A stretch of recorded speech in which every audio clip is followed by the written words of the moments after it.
Hi everyone, and here's another brew day. It's something like my fourth video in 3 days, so I'm on a proper old waffle now.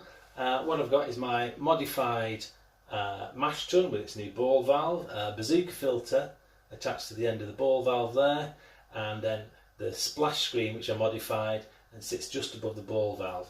I've got my mash on the go. It's been at 66 degrees now with an open lid for 20 minutes. And what I'm going to do is I'm going to just fire the burner, keep a close eye on the temperature, and just fire the burner every so often to keep it at 66 degrees. And then in about 10 minutes I'm going to start to recirculate through my ball valve. I'll just use like a quarter of a litre at a time, and hopefully that will just clear the wort up a little bit. Now what I'm using this time is a kilo of Maris Otter, and then instead of 250 grams of Vienna malt, I'm using 150 grams of Vienna malt, and I'm going to start using 100 grams of Cara malt. Now the Vienna malt has a colour code of 8, whatever that means, but the Cara malt has a colour code of over 20, so it's 3 times darker, I suppose that's what it means. And what I'm hoping it'll do is just darken the beer a little bit, because it's been very, very blonde, and I'd just like a little bit more golden colour to it really. Now the thing with the Cara malt is I don't want to overdo it, because I gave it a sniff and it smelled really, really strongly of raisins, which is, you know, a strange smell to have in beer, but hopefully that'll add something to the beer. And then I've also got with me some new hops. So that is a bag of Mosaic hops, which is 11.3% alpha acids. And what I'm going to do is, after the boil, is I'm going to do a 30-minute steep with half an ounce of Mosaic, and then at 30 minutes, and then at 15 minutes and 5 minutes I'm going to do a quarter ounce of an Amarillo Citra mix, because I've tried that mix before, and I quite like that. It's quite nice and light and zesty. So hopefully what they'll get me is a darker beer with a little bit of bitterness, but keeping the Citra and Amarillo zesty flavours. When I went to the Homebrew shop, I bought myself enough for 3 brew days, so I bought myself 3 different sachets of yeast. So this one is the US West Coast yeast M44 by Mangrove Jack. American style pale ale, American double IPAs, American style imperial stout, and more. And in the proper book there, it says a very neutral strain even when fermented in higher gravity worts. My last gravity worts were 1054 and 1062, so is that high? I don't know, moderate maybe. Warmer temperatures, which is good because it's been warm here. A tangy citrus and pine hop aromas will be enhanced, as well as toasted and dark malt aromas. Well, I'm not doing dark malts. Beers fermented with this strain will finish dry and crisp. The strain is at its best in hot, prominent American style ales, which I'm hoping this is. Very light ales may turn out a bit stripped, thin or astringent. Acidity is moderately high, boosting hot flavours and creating a clipped finish, whatever that is. So it's just another yeast to try, yeast to experiment. For some reason I've not needed my cat blanket or my lid, and the mash is staying at 66 degrees without any problems. So another 10 minutes I'll start whirlpooling, start recirculating, and see how we go from there. So we're on 30 minutes now, and so what I'm going to do is I'm going to start recirculating. Now I'm not quite sure how much to do, but what I've got is, it's about 2.5 litres of clear water underneath the screen there, and then that means there's about 4 litres of water that all the grain's in. So what I'm going to do is I'm going to take out a quarter of a litre maybe, just for now, and I'll recirculate every couple of minutes, and if I need to put some heat in I will do to keep it at 66. It's just starting to drop below 66 now, so I might just turn the gas on really low. Oh, wrong burner. That's the baby. That's the one. So that's on really, really low, sort of like 20% gas now. I'm going to try my ball valve out, quarter of a litre.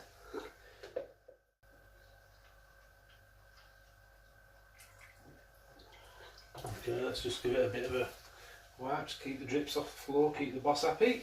So that's how clear it is or not at the minute. Bit grim, but let's just gently pour it back in.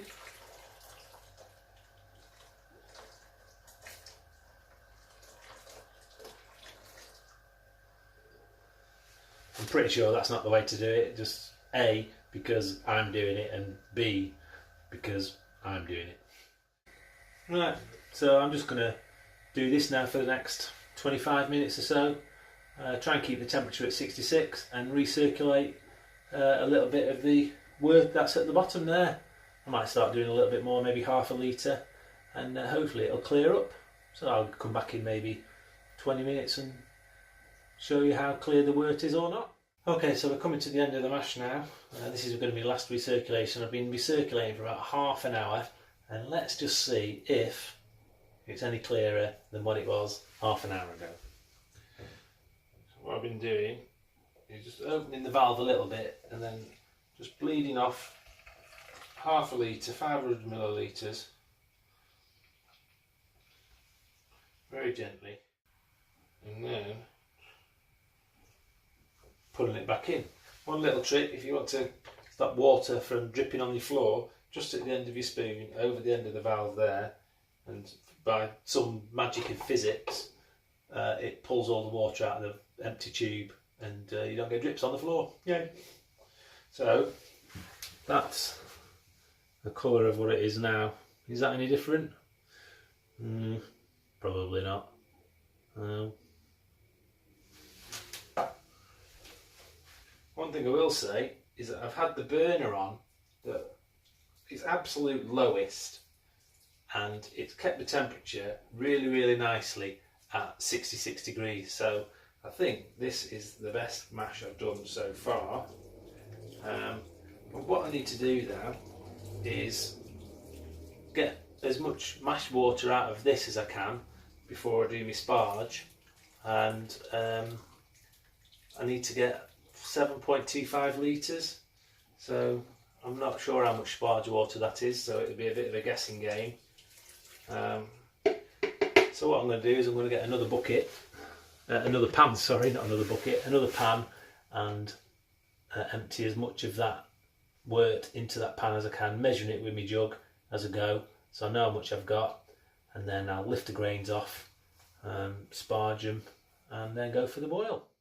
So I have done all my sparge and all the nonsense, and you will notice one grand thing is that said mash tun is no longer there, and the reason for that is because I filled up my mash tun with water. I thought I'd use that as my boil kettle as well, forgetting that there is a rubber O-ring that is more or less directly in contact with the flames on the stove.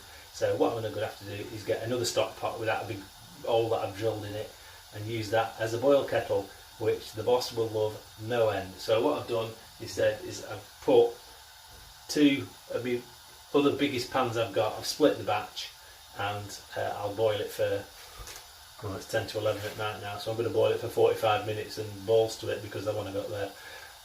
So I've got two pans on the go now, and you're just lucky that you can't see the mess. Okay, so we've done the boil, we managed to get it down to one pan, and I've somehow managed to come out with exactly 5 litres, which is what I've wanted.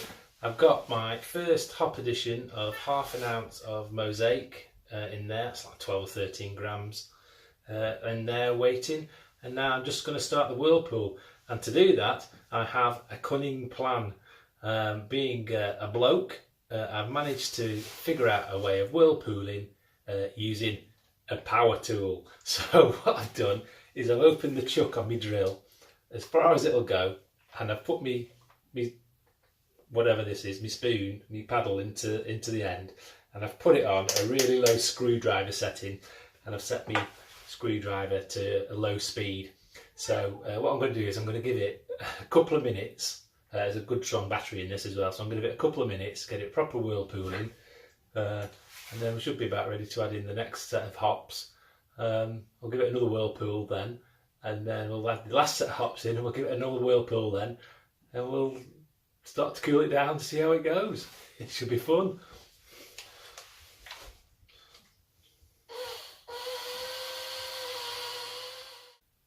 Okay, so I've done the hop additions now. I've done a bit of a whirlpool and I've given it 20 minutes to settle out, and this is what it looks like. Is that any clearer than what it was before? Probably not.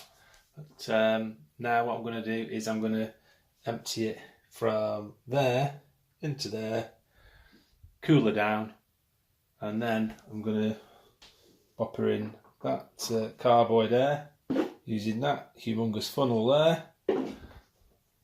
Put her under the stairs for it to condition, add the yeast, which is the US West Coast M44 yeast, and leave it the usual nonsense and see what we get out of it in about a week, 10 days.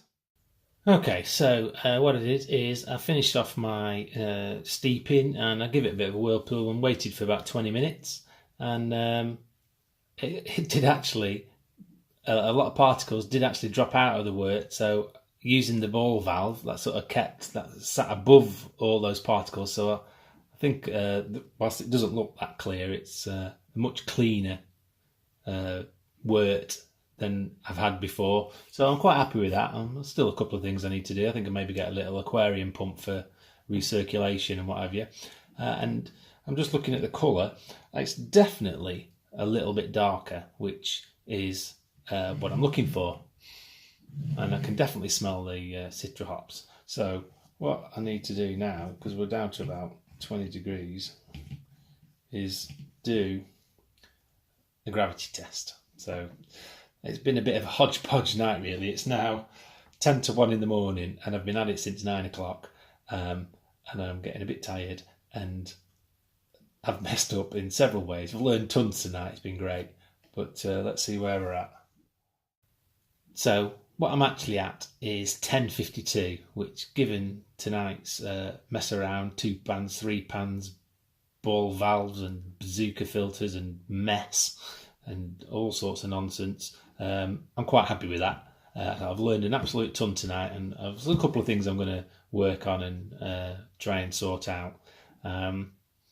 So 1052, we're at pitching temperature, so what I'm going to do is transfer it into my carboy, my demijohn, pitch the yeast, M44, what's that, US West Coast yeast, put it under the stairs for a week, 10 days, and see how we go.